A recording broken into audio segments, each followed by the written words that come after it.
Hey everyone, welcome back to my channel Mamta Technical. So this is Pooja Sharma and I am teaching you biology MCQs questions.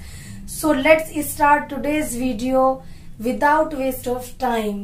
First हमारा question है, herpetology में अध्ययन किया जाता है। किसमें?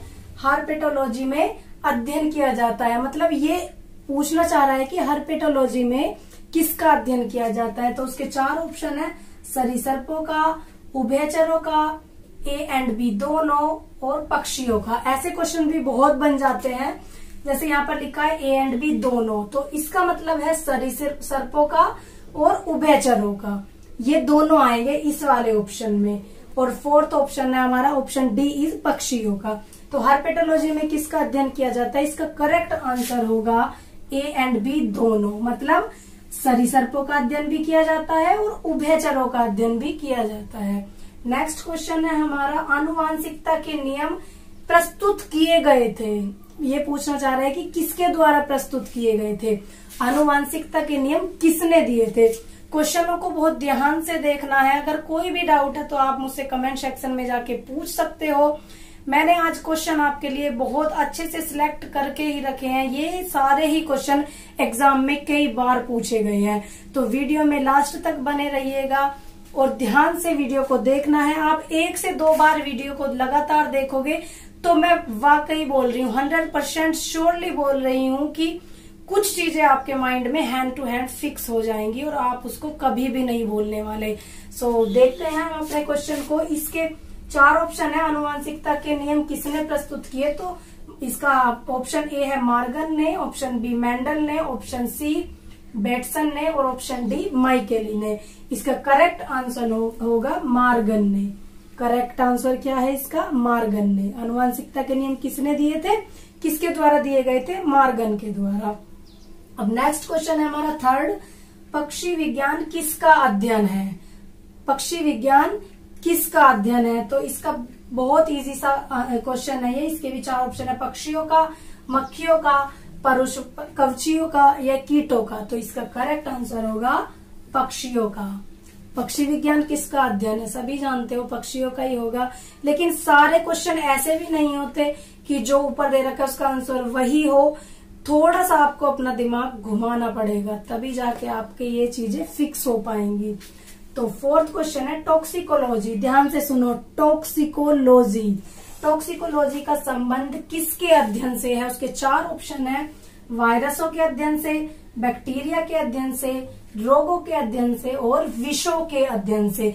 विषो मतलब जहर, विष, विषयों नहीं, सब्जेक्ट नहीं लिखा हुआ, ध्यान से देखो, विषों के अध्ययन से। तो इसका करेक्ट आंसर भी यही होगा, विषों के अध्ययन से। आप समझ जाओ मेरी बात, जहां मैं ज्यादा फोकस करती हूँ इसका मतलब ये इसका होने वाला आंसर है करेक्ट।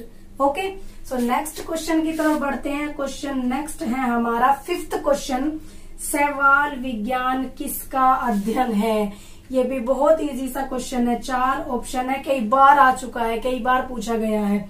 इसका ऑप्शन ए है कवकों का, ऑप्शन बी शैवालों का, ऑप्शन सी जीवाणुओं का, ऑप्शन डी लाइकेन का। तो आप सभी जानते हो क्वेश्चन के जो भी ऑप्शन है उनको देखकर आप पहचान जाओगे, आप पहचान भी चुके हो। इसका करेक्ट आंसर है शैवालों का। बिल्कुल सही सोच रहे हो आप।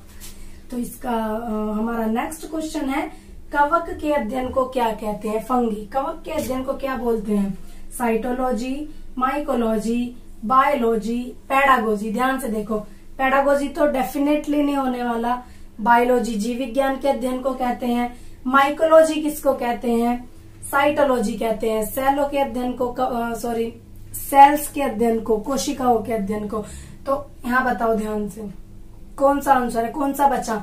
ये तो नहीं है, ये भी नहीं है, बायोलॉजी भी नहीं है, पेडागोजी भी नहीं है। तो कवक के अध्ययन को डेफिनेटली माइकोलॉजी ही बोलने वाले हैं। क्या बोलेंगे? Mycology. Okay, so next question है हमारा 7th क्वेश्चन इज, कीटों के वैज्ञानिक अध्ययन को क्या कहते हैं। कीटों के वैज्ञानिक अध्ययन को कहते हैं, ध्यान से देखो, ध्यान से। ए क्वेश्चन है, ए ऑप्शन है फिजियोलॉजी, बी ऑप्शन है सेलोलॉजी, सी ऑप्शन है एंटोमोलॉजी, डी ऑप्शन है इनमें से कोई नहीं। तो इसका करेक्ट आंसर होगा नहीं, इसी में ही है। ये तो बिल्कुल नहीं है, ये वाला बिल्कुल नहीं है। इन तीनों में से इसका आंसर आपको देखना होगा। ध्यान से देखो, फिजियोलॉजी तो बिल्कुल नहीं बोलने वाले, ठीक है। फिजियोलॉजी आप सभी जानते हो, कीटों के अध्ययन को तो बिल्कुल नहीं बोलेंगे, ये आप सब जानते हो। सेलोलॉजी नहीं बोलेंगे, ये भी नहीं है। ये बचा हमारा, तो इसका करेक्ट आंसर यही होगा, एंटोमोलॉजी। आप एग्जाम में भी इसी तरह से फाइंड आउट कर सकते हो अपने करेक्ट ऑप्शन को।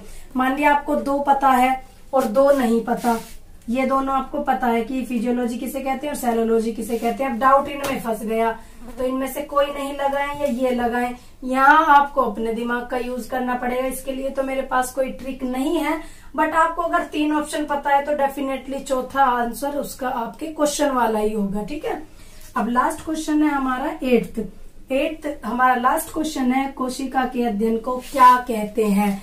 अगर आप मेरी वीडियो को ध्यान से देख रहे हो, इसी वीडियो को, बाकी की बात नहीं कर रही मैं, वैसे तो मैं कोशिकाओं के अध्ययन को बहुत ज्यादा डिटेलली पढ़ा चुकी हूँ अपनी लास्ट वाली वीडियो में, बट फिर भी अगर आपने वो नहीं देखी, वो आपसे मिस हो गई है, तो उन सभी वीडियोस का लिंक आपको इसी वीडियो में मिल जाएगा। बट अगर ये वाली वीडियो भी आपने ध्यान से देखी है तो इसका आप आंसर बहुत इजीली दे पाओगे। ये आपके लिए यू वर्क है, इसका आंसर मैं पहले इसी वीडियो में अभी बता चुकी हूँ, बट अब ये आपके लिए मैंने यू वर्क में रख दिया। बहुत इजी सा क्वेश्चन है। इसका ऑप्शन है भौतिक विज्ञान, साइटोलॉजी, ये दोनों या फिर इनमें से कोई नहीं।